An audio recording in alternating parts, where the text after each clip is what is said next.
for some years. That's right. We got to record this stuff. Don't want to miss out on any of this. I've known Branden for several years now. I've known him since he was a TL here in the West Side. I know he's is a TL out in Colorado. Are you in Colorado right now, Branden? No, I'm actually we're in Lomita right now. We're in the South There Bay. you go. Yeah. So Branden is a unique individual because his license hangs here in KW South Bay in Torrance, and yet he's a team leader out in Colorado. He spends a lot of time. You're racking up a lot of miles in the car, I believe it is, right? That's it, man. We got to put the miles on. So I've known Branden for years. He's a totally fun guy and great to talk to. Really interesting. Lots of great ideas that always come from him. But I don't know your story very well. So I'm super excited to get to interview you because I get to learn a little bit more about you. And then if we have some time, we'll talk some about our takeaways from the mega camp, which we just came from a couple of days ago. So tell us, a little bit about your real estate journey. So believe it or not, my real estate journey started in 1993. This is my 29th year in real estate. So I was 24 years old. You guys can figure out the math. So I started in a small community in Arizona. Some of you have probably heard of Lake Havasu City, Arizona. That's where I started my real estate career. I've been doing it pretty much ever since. Last 13, almost 14 years in the Los Angeles market. I've been involved in quite a few developments, new home starts, few hundred foreclosures, few hundred short sales, few hundred flips. My partner, some of you may know, is Tammy Facher. And we started about 7 years ago now, Team Echo Real Estate, which is now called Echo Real Estate Partners. We built a mega team. So we've been blessed and honored to close quite a few thousand deals, actually. And a couple of years ago, decided to get into leadership and training a little bit more. We still have our team. We're at the South Bay office, and obviously honored and blessed to be there. And looking forward to meeting most of you, hopefully in the next few months. That's very cool. Now, one thing that just struck my curiosity, you were talking about doing a lot of foreclosures and short sales. I'm assuming this is back in the Great Recession when short sales was the new black, right? Yeah, I mean, I think some of what we'll probably touch on today, Ed, is, we have this desire to constantly reflect back, and sometimes we look so far back we don't even know what's going on in front of us, right? Mm-hmm. And so even though I've been through a couple of recessions, the last one was different and unique for different reasons than the one prior to that, right? Most people don't realize that prior to 1997, most loans were assumable. So when you're selling real estate and selling single family homes, the financing challenges that you guys have today didn't exist then, Yeah. And for those of you guys who don't know, meaning the loan, when you sold the house, you could pass along the loan that you had on the house along with the house. So someone could take it. Not only could someone buy your house, for example, those of us who like refinanced it 2.25 or some crazy number APR. When you went to sell your house, it used to be possible that someone could buy your house and take over your loan, and they may just need to take out a second for the difference. But that was a tremendous advantage back then, right? Yeah, and even in the mid 90s, those loans that were being assumed were 11 and 12%. Nobody batted an eye. I love it. So let's see. So anything else you want to tell us about, your current? So tell us a little about your current team here at KW South Bay. It's you and Tammy, and you guys have a bunch of agents underneath you, and you guys serve all the greater Los Angeles area. And have you guys thought about expanding? Because I know you have obviously some connections in Colorado by now. Have you thought about expanding, or have you already? Yeah, those are all good questions. I think when we started, we actually started in the Palos Verdes Keller Williams Market Center. And we were very pro growth.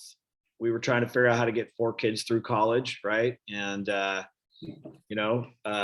being up in the Palos Verdes area has some limitations just in the number of transactions. And so what was great about us coming to Keller Williams was learning the systems and the models to take our game to another level. And so on that journey, we learned not only how to build a team, but we got into expansion, but primarily our expansion was in the Los Angeles and Orange County markets.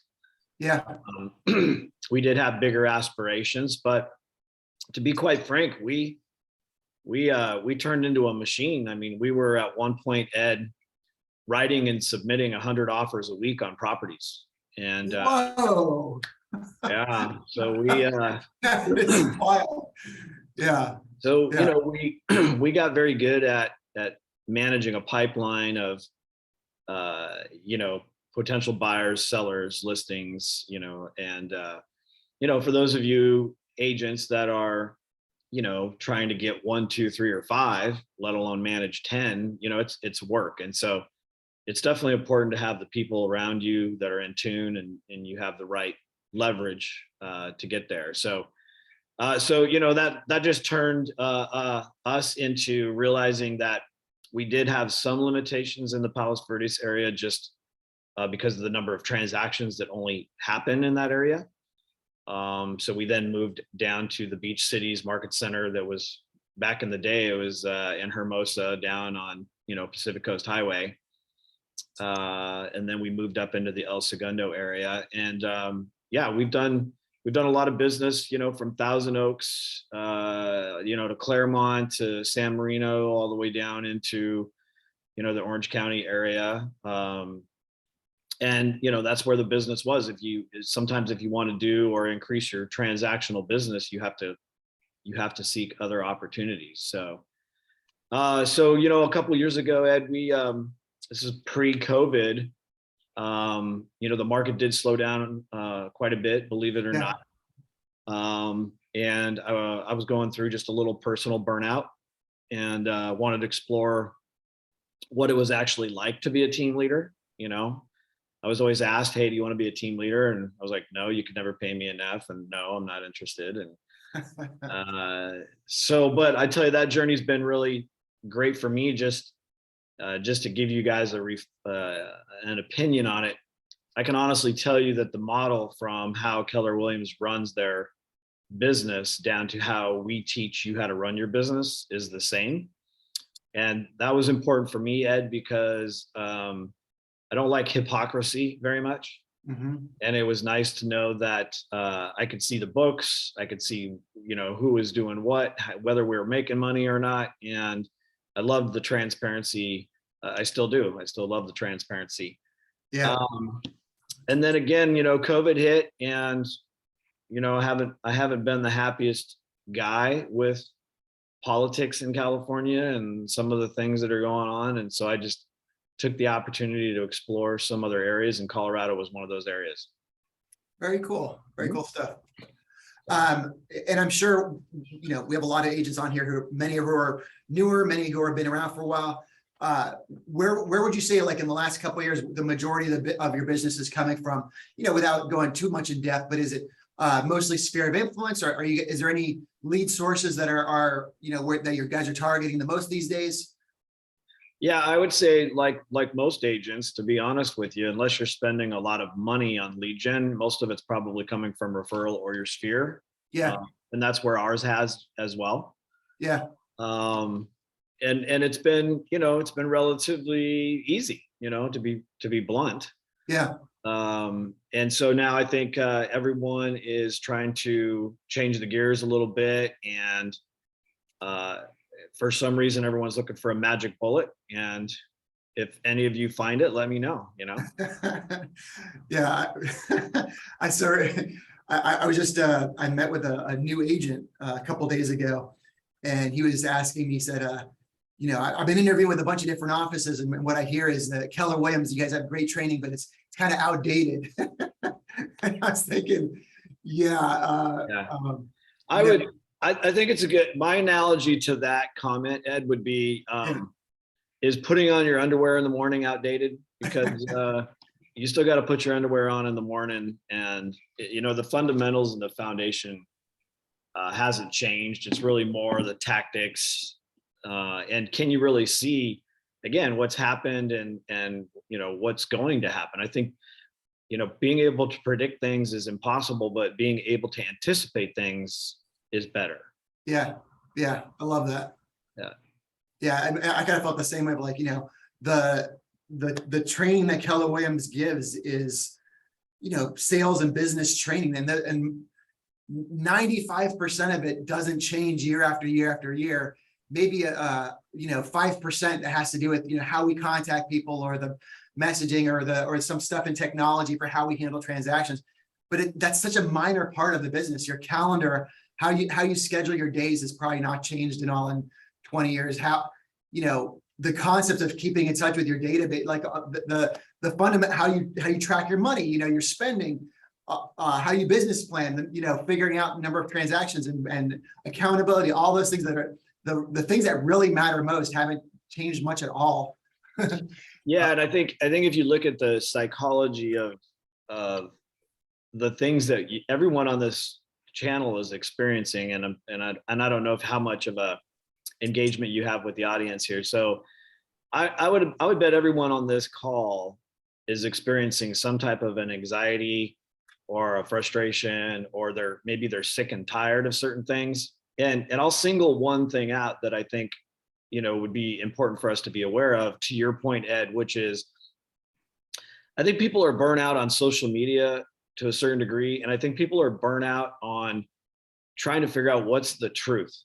Who's trying to pull the wool over my eyes, who's got some some headline or clickbait thing to try and coax you into doing something that's out of the ordinary. And so when those things start happening, and I think that's what you were alluding to, Ed, is we get back to belly, people want to know, and they're going to want to know that what the heck you're talking about, and that you can back it up with real stats and information. Yeah. And I think your opinion of things isn't that important right now. It will be maybe down the way, but you have to earn the right to have an opinion first. Yeah. I love that. I think that's a great point. And I think that's probably a great segue. How about we start talking about a little bit about Mega Camp and takeaways? Because I know one of the, and I'd love to hear your takes, but the reason why I bring it up is that one of my biggest takeaways from Mega Camp is that there was 5 or 6 moments when I was like, my God, I feel like I've heard this speaker say these exact same things 10 years ago. Right. There were several times I felt like that. In fact, even some of the terminology when you're talking about 555, as far as like when you show a perspective at a listing appointment, when you're showing, make sure you don't just show them sold listings. You want to show them actives and pendings as well. And I remember Ben Kinney teaching this back in 2011. My point just being that, the fundamentals don't change. And anyways, that was one of my takeaways, is just that I guess my biggest takeaway was that success doesn't need to be complicated as much as it needs to be consistent and tactical. And don't get me wrong, I love hearing those things over and over again, because I need to hear them, and it reminds me of what's important and what's not. But anyways, tell me, what were some of your takeaways from Mega Camp? I think back to first of all, the one of the first things that I got was having some type of a successful morning routine. And I would just say, there's 30 people on here, and it's 8:15 in the morning. And for those of you who are actually listening, right, can't see all the videos. So some people, right, just like to plug in and pretend that they're here. So, for those of you who are actually here and are participating, I commend you for doing that. Hi, Sheree. There you go. I will tell you right now that real estate has been super lazy, and this is the moment for you to get into a routine on how to win the day. So what I got out of that was getting back to what do you do successfully every morning? And to tie into what you were just talking about, understanding the market, sold comps are good because you need some history, right? Pending comps haven't closed yet. Active comps aren't under contract yet. And I think if you're so data driven, as an example, if you really want to know what's going on in the market, you have to understand the story. And what I would recommend, if you guys really want to own the market, is you take 3 or 4 of those sold comps and you call the listing agent and you ask them, hey, where was the seller going and why were they selling? Hey, what do you know about the buyer? Why were they moving here and where were they coming from? Those pending comps, I'll bet you guys $100 bill that they're not going to close at the exact same price that their asking price was. And I would call the listing agent. Same thing. Where's your seller going? What was the negotiations like? Learn from it. And on the active side, I would ask the same thing. Where's your seller going? Why are they selling? And even if you did that on 3 closed, 3 pending, and 3 active comps, your depth of knowledge about what's going on in the market outside of this is a property for sale and this is the asking price is exponential. And when you get that opportunity to meet a buyer or a seller, and you can relay those key points that you just learned on a 10 or 15-minute call, they're not going to talk to another real estate agent because you just identified more than most people do just because you picked up the phone and asked some key questions. Yeah, very, very cool. Knowing the market is so key right now, especially right now. I feel like, and actually, here's a quote that Gary, I remember up on stage. I'm going to paraphrase this because I don't remember the exact quote, but it was something like Gary was saying, in my 40-something years of real estate, I've never been in a more, what was the word he used? Confusing market. Yeah, confusing market. And I thought that was real. I mean, when Gary says that, that's a big deal, right? And so I feel like knowing as much as you can't over know the market, right? You can't. So yeah, I thought that what you were saying was brilliant. Another way of just getting to know what's going on. I love the idea of calling listings and finding out what's going on. And there's several economists that go deep into stats. Stephen Thomas is a good one. I know Keeping Current Matters is a good one out there. Now those are going to be more generalized for like all of Southern California or all of, I think the Keeping Current Matters is national even. But that'll give you some idea. But then, yeah, what Brandon's talking about, getting hyper local about it too. Love that. Yeah. Well, I think the point is, it's not about the numbers. It's about what people are thinking and feeling. And I don't know how many of you on this call feel any anxiety or mistrust. And so I think the takeaway on the successful morning routine was, when you are productive, the more productive you are, the more that eliminates any anxiety that you have. And that's one of the secrets to managing stress, is to be productive.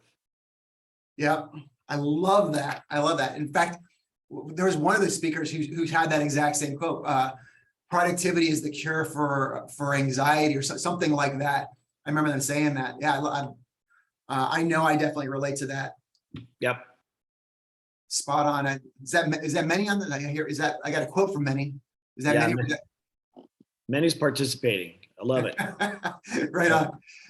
Let's take a break for a second. Let's open up to any questions or comments. Anybody else from Mega Camp? Any topics you want to get into? Any questions from the crowd? Hey, we got Manny on. Hey, I have a question. I'm not sure if you can hear me fine because I'm driving.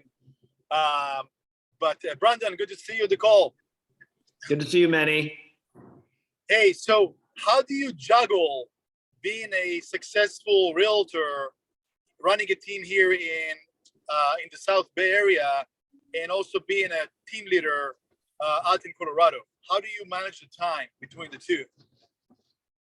Good question.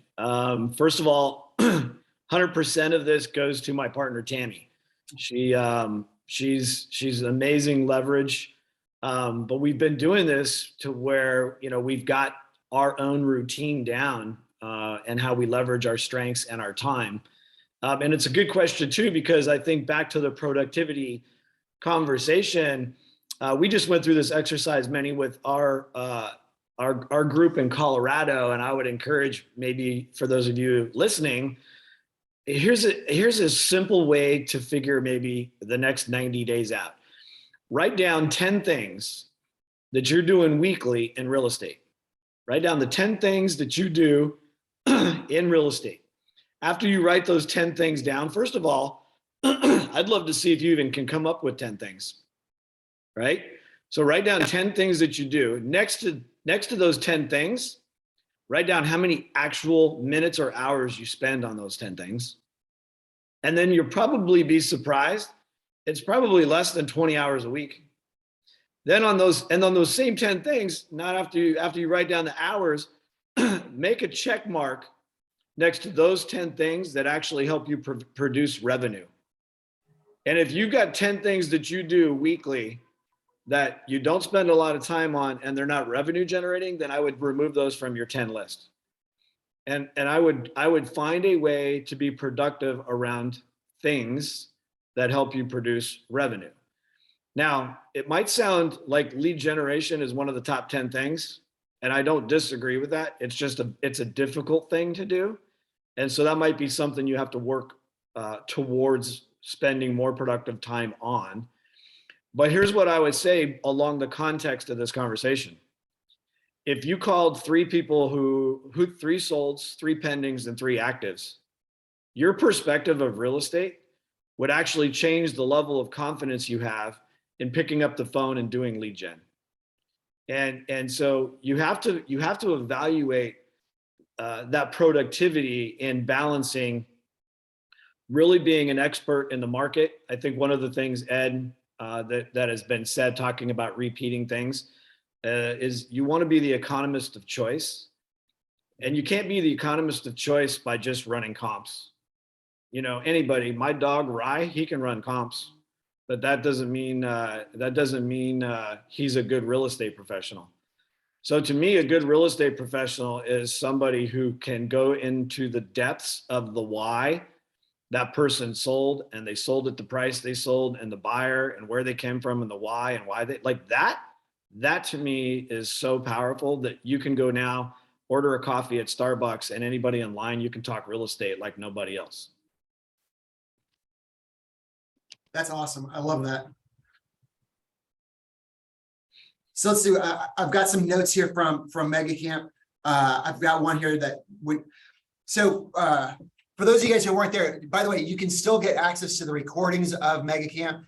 I highly recommend it. There was a couple cool things that were different about this Mega Camp.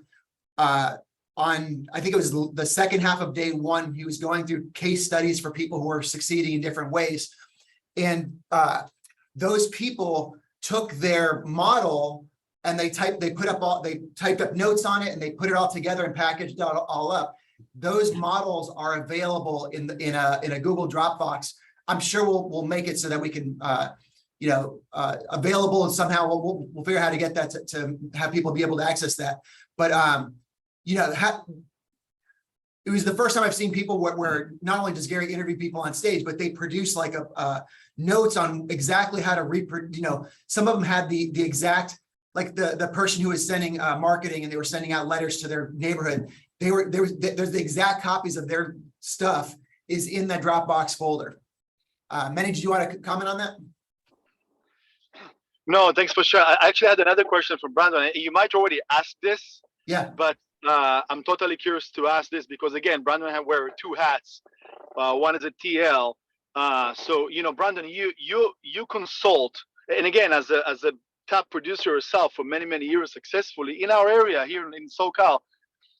So you've been consulting to top producing agents for years, and right now, specific as a team leader, what is it right now that the hot topic that you bugging your top producers or your agents in general in your market center that you can share with us, like you're talking to us the same way, that can help us to kind of look beyond the right now, the whole, this market craziness, and like, okay, what's the next thing to do?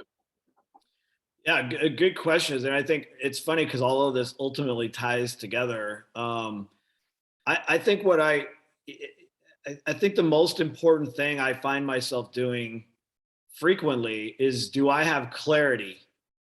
And do I have clarity? And if I have clarity, can that help me focus on the things that I can control, right? And here's what's interesting to that all, and I'll repeat it again. Do you really have clarity on what it is that you need to do and how to do it? And then more importantly, do you have the willingness to do what it takes in order to get there? It's not an easy thing, and I'll tell you why it's not easy. Maybe you get up and you have a morning routine and you've got some clarity. And again, I see this all the time, Manny, and I know you and Simon and Ed see this as well. We end up getting distracted, right? So we might have clarity. I know what I need to do this morning. So what are you willing to do to make sure that someone's not knocking you off what you need in order for you to keep that focus? And I'll tell you, I think sometimes it just revolves around not truly understanding the people in our lives and how they work in our system, whether it's a lender, your escrow company, your title company, maybe it's your admin, maybe it's your virtual assistant. And do those folks have clarity on what is important to you, and are they supporting it, right? So Ed asked that question earlier about how can I manage doing a couple things? And again, I think it's because Tammy and I have clarity on what we're trying to accomplish and how we're trying to get there. I think it's harder for me personally to always focus on things I can control because I'm in a leadership position. Sometimes I'm having to control other people's emotions or situations. And I think that's what, causes some frustration. And so I think the best thing we can do is just be on the same page about the basic things, which is, are you willing to do the things you need to do? Are you willing to ask for help where you need the help? Because I can tell you guys right now, I've been in real estate for a long time, and the support system that you have at the South Bay office is stinking phenomenal. And you hopefully are leveraging it, because that's what we're here to do. We're here to help you get to that level that you want to be at. I love that. Very cool. Very cool. Let me ask you this, what are you seeing as far as the, being a T out there in Colorado, like what are challenges that some of the agents are having, with the market changing and whatnot, and how are you guiding them through that? I think the challenges are the same. It's just maybe a different price point, right? I mean, yeah. Our median price point's just over 400,000 in Grand Junction, and I believe in the South Bay we're close to 9 now, right? Median. I think the median's there or somewhere around there. Sure. That's right. But I think the pain points and the anxieties are real. And what I mean by that is, let's just say some of you have been working with a buyer for the last 4 months or more. Those buyers, like, having an interest rate go from 3.5 to 5.5 that's a real thing, right? Yeah. That's a real thing. And so, although hopefully you guys are working hard at some solutions for them, which again, that's part of being a good real estate professional, is knowing what other options are available for those folks. I can tell you that all of the new buyers coming into the market, guess what they know? They know 5.5%. They don't have the same anxiety. Right. And so back to that clarity part, Ed, I think if you truly had clarity, that means you have clarity on everyone in your pipeline, and you know exactly what their situation is, and that you're trying to find ways to manage that anxiety. So in Colorado, it's very similar in that you had this chunk of people who were in the market that for some, for all these reasons, maybe they're not quite as far into the market as we thought. And that's disheartening, right? It's disheartening to them and you, because you've been working hard at trying to either find a property or find the right property. And then you have these things that happen in the economic world that change those. So I can just tell you, moving forward, you're going to meet new people where that doesn't bother them. And we just need to find more of those people for you. I love that. You just remind me of how Gary opened up the entire mega camp with the two people who were both paralyzed in accidents and stuff, and they were now, walking and doing business, and and he asked, you know, what I'm getting at is they were able to overcome those obstacles. They were willing to get past that and do the work to get past it. And it was a lot about acceptance, about like, hey, this is the hand I'm in now. Like, you know, the buyers you had 3 months ago may not be the buyers you have right now. And the quicker you can accept that, right? And I think that's part of what you're getting to there. Is would you agree with that? That's part of what we're talking about here is play the hand you're dealt and be in the market that you're in, right? Like don't yes, the market is shifting, and you can go in a corner and cry about it, or you can just play the market that we're in now, right? There are going to be people who buy and sell real estate in 2022 and 2023. It's, you know, you just got to find those people and find your share. Yeah, and even along the same lines, if you think about this, you guys, if you're, let's just say you're a little anxious that I've got 3 buyers that started looking 6 months ago, and now I'm having a hard time finding them anything, or it's not working, or they can't afford it. Go back to that point in time when you met those buyers. What did you do to meet those buyers? Because whatever that was, that's what you need to do today. Nothing's changed.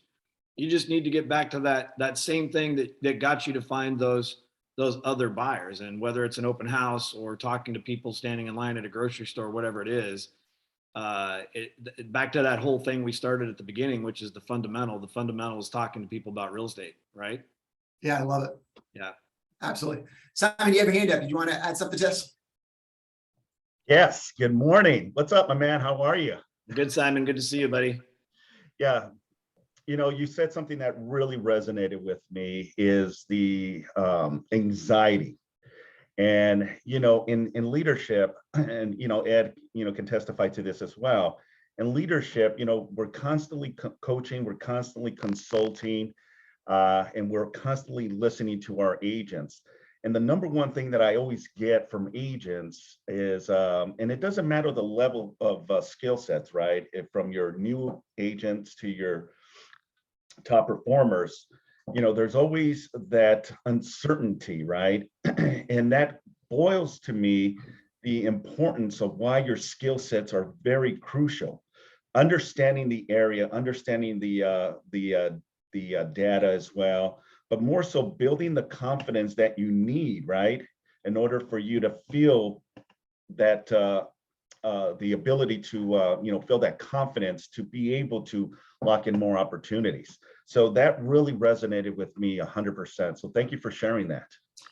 Yeah, I mean, go back to that motivation. Like, so when I talk about motivation, whether it's in the negotiating class or the pricing strategy class, and I'm sure everyone on here can relate, either personally or they've had a client.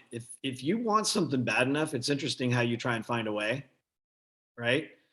And so I think some of our responsibility, and I think when I make a comment like, you know what, there's a solution to everything. Sometimes you guys have this perspective of that always means the solution is putting a deal together.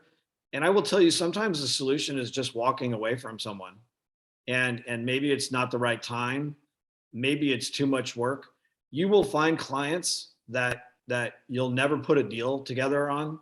And as disheartening and frustrating as that is, I would simply say, as a coach, you should have figured that out sooner.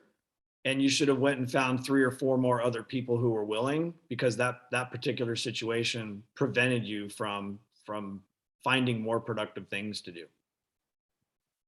I love that. Yeah, I think understanding you and your clients' walk away is probably one of the biggest things you can focus on early on. Man, Brandon, I'm sad that we're running out of time here, because I know this is just we're like getting on a roll here, and it's just I just love listening to you and such great advice. As we wrap up here, anybody want to throw in any ahas, takeaways, any comments? I Raise your just hand. had a Somebody quick call on you. question. I had a quick question for Branden, because Yes, Kim. he touched on this earlier about how his business grew, you know, from 10 transactions, 100, and then more. How do you go about finding the admin staff that you need, and how do you know when is a good time to grow your admin support to, you know, help with that workload? So good question. And I might get in trouble for this answer a little bit. So, we have models and systems for those things. And I personally feel that there are two sides of the brain. There's a left brain and a right brain. And your right brain is typically the emotional side, and your left brain is typically the logical side. And I know our model would say that you hire an admin, and I don't want to say that I disagree with that. What I would say is sometimes that's a really big step when there are some easier steps to take. And here's how I would answer that. I would say that you probably need help left brain and right brain. Your left brain help should be people who are very good at the transactional side of things. These are the people that might not cost you any money out of pocket, like a transaction coordinator, who can help simplify and alleviate some of the paperwork pain. I personally have a ton of paperwork pain. Do I understand contracts? 100%. Can I fill them out? Yep. Do I like to organize them? No, absolutely not. Right. So that's an example. So that to me is a very cost-effective way of finding some help. And then on the other side, the emotional side, the right brain, that's the creative side. And that's what do I need to do for my branding, my marketing, my social media? How can I do some lead generation? And to me, finding an admin who can do both very well seems to be one of the most difficult tasks. So for us, early on, it was just learning how to separate the two and take the people that are talented on the marketing and the right brain stuff and the people that are talented on the left brain stuff. And believe it or not, you end up with a better result sometimes rather than just asking one person to try and do it all. That's a great point. Thanks. Mm-hmm. Well, hey guys, we're out of time, so we're gonna wrap it up here. Branden, thank you so much for sharing your experience and your hope with us here this morning. What a wonderful talk. It was an honor to get to interview you, and hope everybody has a wonderful day. Real quick, Ed. Yes. I just want to, thank you and Simon and Manny for being good leaders. And I hope everyone here appreciates what you guys do and the opportunity that they have. And I hope that they lean on you guys. Thanks, Branden. I so appreciate that. On behalf of our KW South Bay office, we are so just honored to have you guys, the whole Echo group be associated with our office. So it goes both ways. We're stoked that you're part of our group. With that, we'll wrap it up, guys. Have a wonderful Friday. I hope you guys take this great energy and pour it into your business and make it all happen out there today. Have a wonderful Friday, everybody.